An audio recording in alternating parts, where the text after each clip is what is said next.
여러분 안녕하세요. 에밀리 킴입니다. 벌써 새해 들어 세 번째 주간이 되었네요. 2주 전 저희 첫 방송을 들으시고 피드백을 보내주신 여러분들께 감사드립니다. 쑥스럽지만 지인과 텃밭지기 분들에게 보내드렸더니 목소리가 좋다는 평이 제일 많았습니다. 어느 분은 시간이 좀 짧아 듣기에 집중하다 보니 벌써 끝나버렸더라고 아쉬워하시더군요. 지인인 미국 골프 한 분은 제가 한국에서 잘 적응하고 있는 듯하여 좋다고 하셨습니다. 특히 심쿵와이란 분이 첫 댓글을 영어로 써주시어 매우 인상적이었습니다. 모든 분들께 진심으로 감사를 드립니다.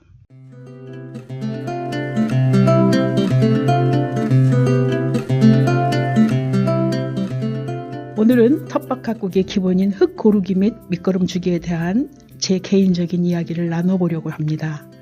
저는 친환경 채소 재배를 배우려고 매년 조금씩 다르게 접근하며 계속 실험 중에 있습니다. 2021년은 텃밭 가꾸기 첫 해로 일산시가 후원해 주신 주말 행복 텃밭에서 농업기술개발처의 여러 가지 지원을 받으며 농사를 시작했습니다. 3월 경운기로 흙을 잘 고르고 퇴비까지 살포해 놓은 비옥한 땅을 분양받아 시작부터 모든 것이 순조로웠습니다. 검은 초콜릿색 흙이라서 굳이 퇴비를 더 사용할 필요가 없다는 관리사님의 조언에 따라 삽으로 흙을 파서 뒤집으며 돌멩이를 골라내는 일부터 시작했습니다. 두 발로 땅을 딛고 장갑 낀 두 손으로 흙을 주무르고 있으니 여기가 내 고향이라는 일종의 희열감이 갑자기 생겼습니다.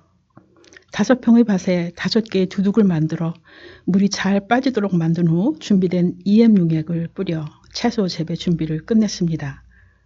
참고로 EM 용액은 효모, 유산균 등 유익한 미생물 수십 종을 섞어 배양한 발효액으로 친환경 농사는 물론 여러 가지 환경과 건강에 유용하게 사용되고 있습니다.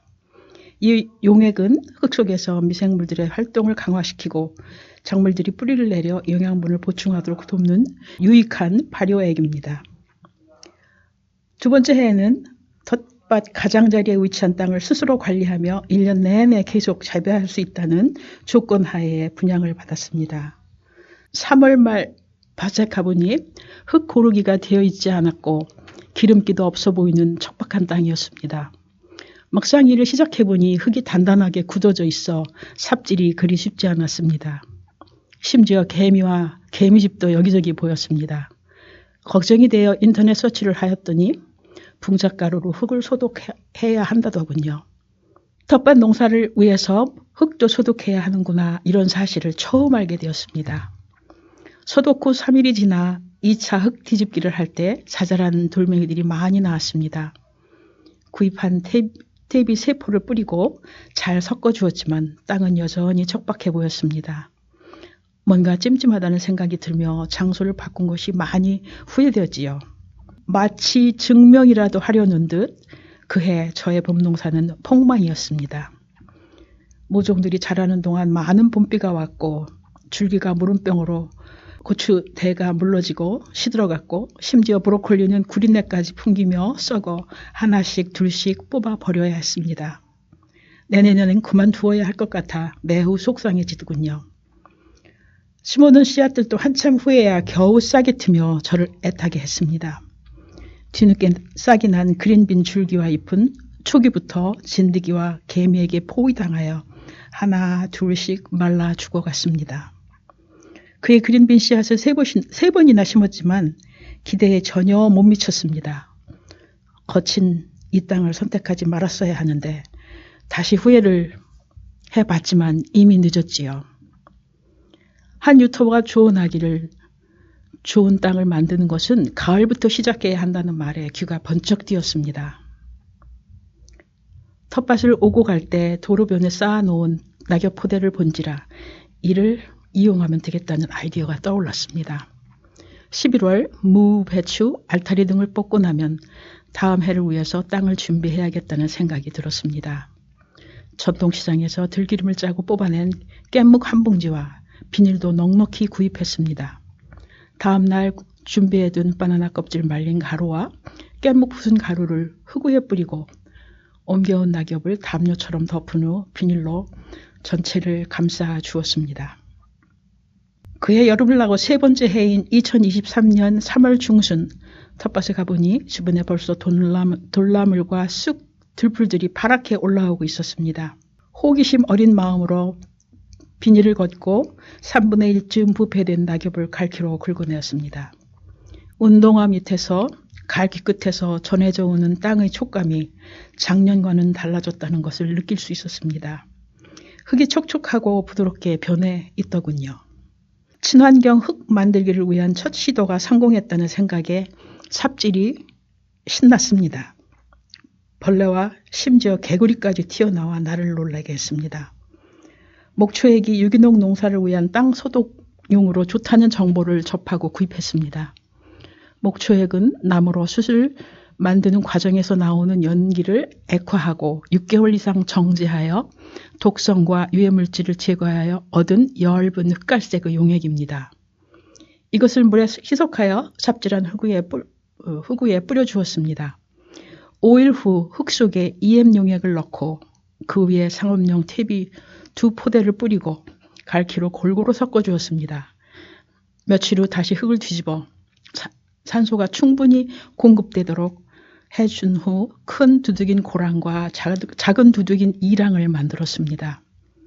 그리고 상추, 고추, 토마토, 가지, 케일, 민트 모종을 사다 심었습니다. 열무, 레디쉬, 바질, 당근, 단호박, 그린빈, 케일, 비트 등 씨앗도 심었습니다.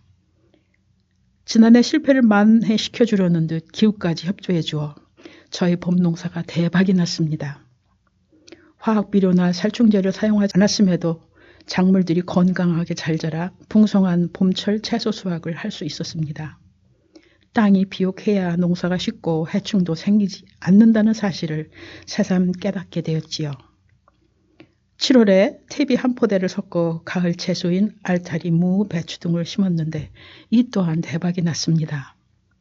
김장을 하고 난 후 말린 달걀 껍질 부순 가루와 깻목, 바나나 껍질 말린 가루를 뿌리고 작년에 사용했던 3분의 1쯤 썩은 낙엽과 새 낙엽을 덮어준 후 비닐로 잘 덮어주었습니다. 겨울 동안 많은 유기물, 미생물들이 땅속에서 자라며 비옥하고 기름진 땅으로 변화시켜 주리라 생각하니 가슴이 뿌듯해졌습니다.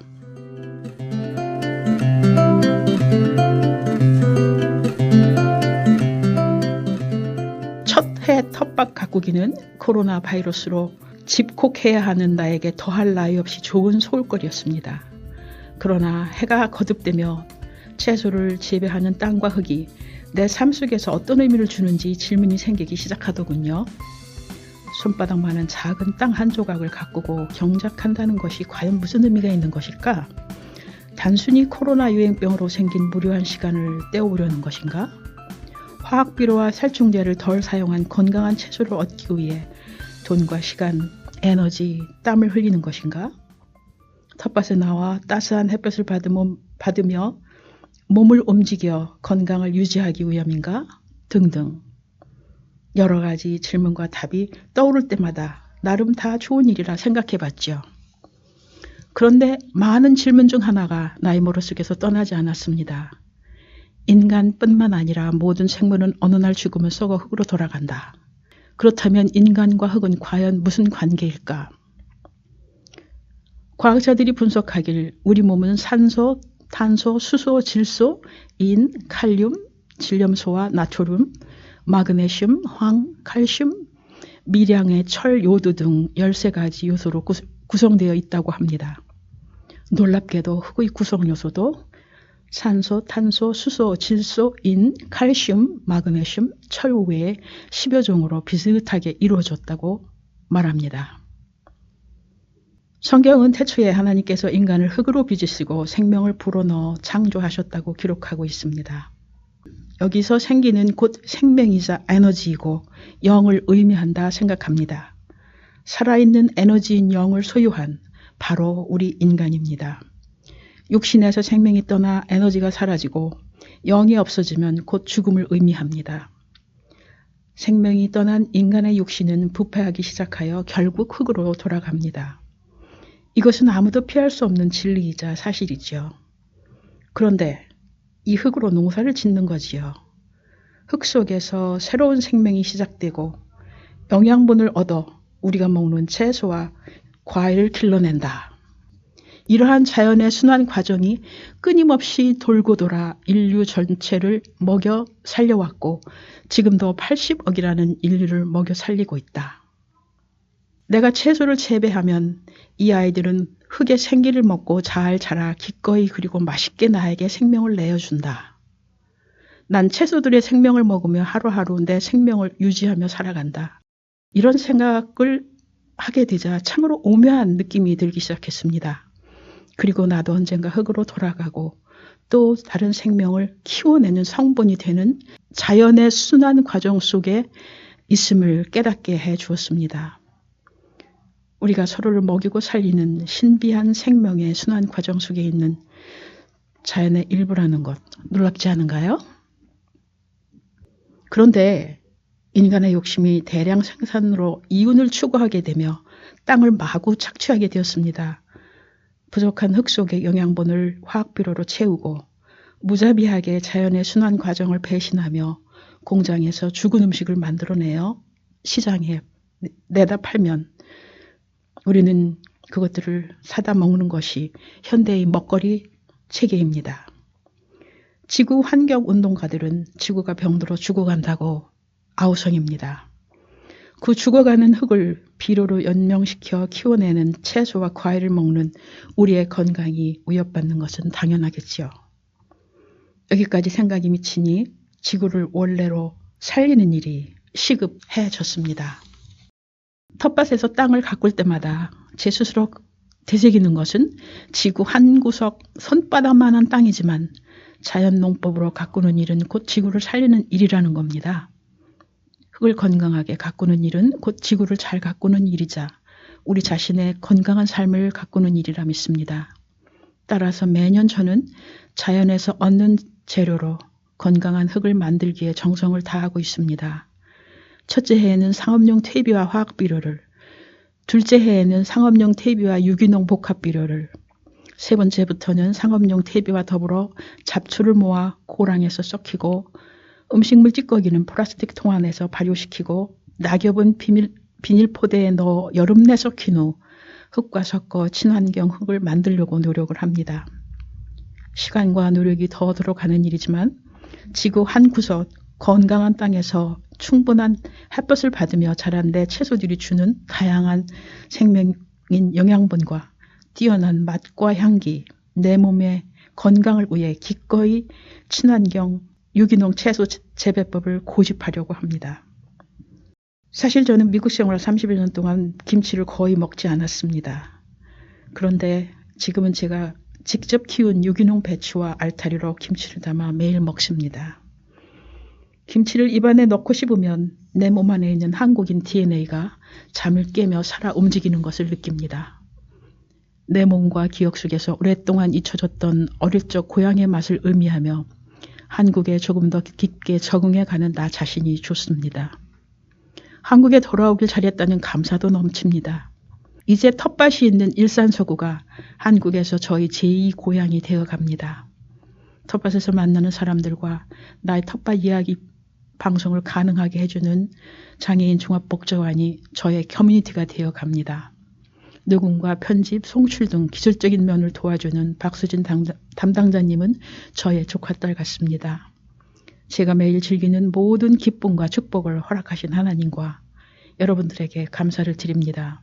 Thank you for all blessings. 긴 시간 청취해 주셔서 감사합니다. 에밀리 킴이었습니다.